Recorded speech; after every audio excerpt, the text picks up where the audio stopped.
Hi, hello, and welcome to Swift Tutorials. Today I'm going to uh, teach you something related to the UI layout constraints, which most often the new developers or new activists face these type of issues once they jump onto Xcode and do some project. So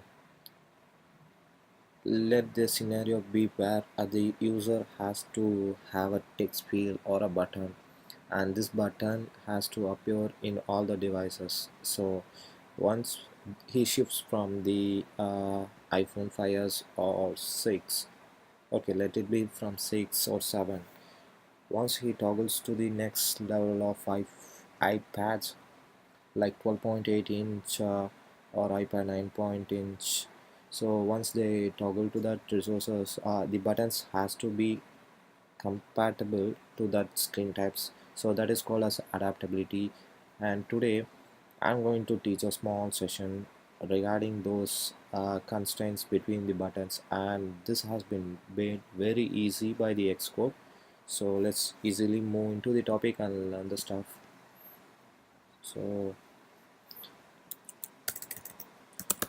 let me type a label and I'm going to place it here. Next button, uh, I'll place it here. So these two has to appear the same. This hasn't, sorry, this must not appear the same in every devices. For example, the font size may be very small when the user views the same page in an iPad. So the font size has to be large in iPad, and whereas a readability, it has to provide readability when it has been viewed through the iPhones. So let us do this easily. I'm going to just type the label name as, okay, the constraints, I'm going to set the constraints as 20, 20,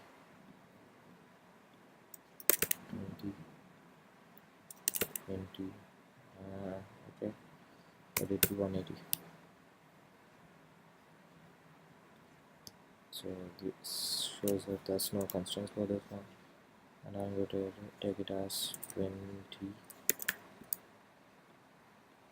20, maybe 300,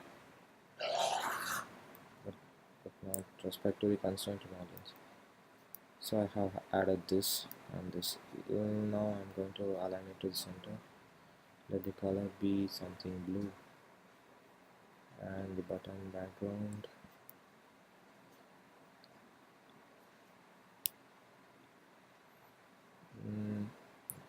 let me set it green. Oops, very bad, right? Let us go to dark blue. I'm not fine. Okay, it will be yellow. So this, now when you just look on to this one, I will run it and show you in iPhone 8 emulator.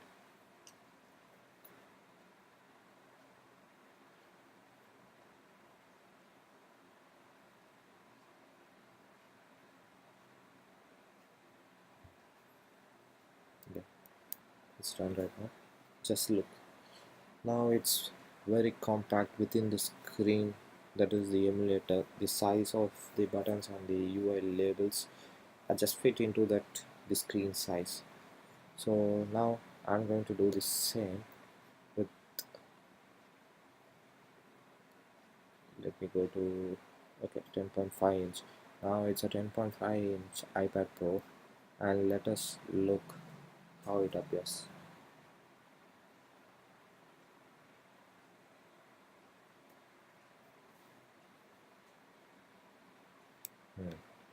See, the button size is comparatively large.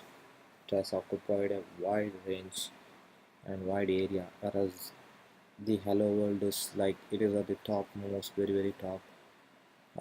This doesn't make any sense with respect to the UI.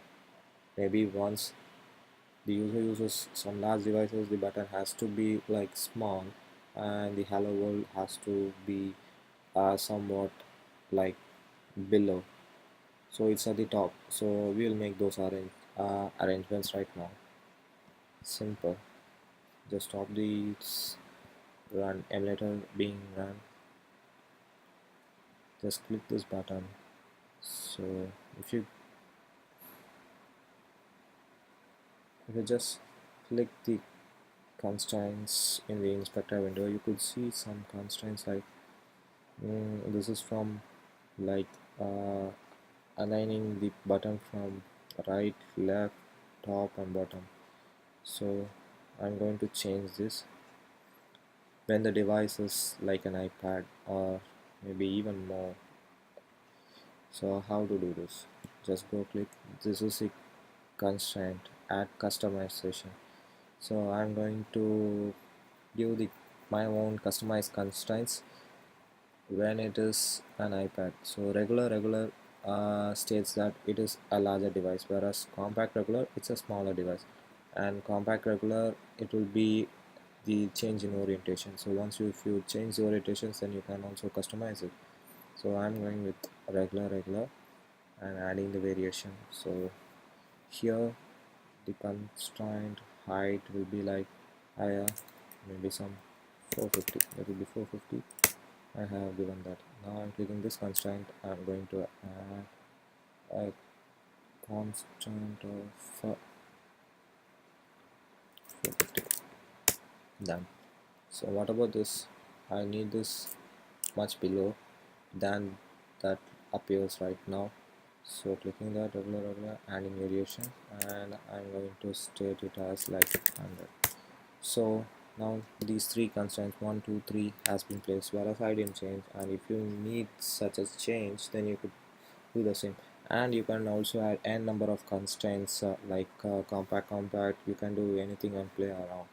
So even the change in orientations requires the constraints to be placed dynamically, so you can add this same. So now let's go and look into this.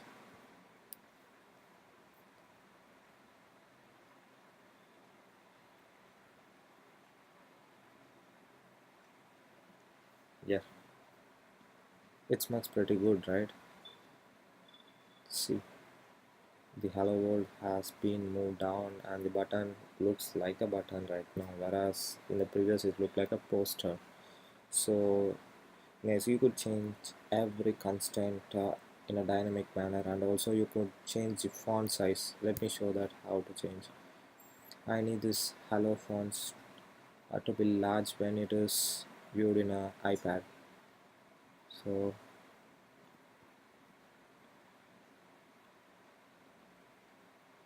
add variation, and if that's true, I have given like 23 and changing it to bold, and even you can also add the colors. So if it is regular, then I don't need blue. I just need purple. Fine. Let's run it and just watch the surprise. See, look. Now the font has been like turned to be bold, and its color has been changed from blue to purple, and even but I didn't do anything with respect to button. So this is as simple as like that. And please subscribe the channel and wait for even more interesting videos. We'll reach you soon. Bye, tata.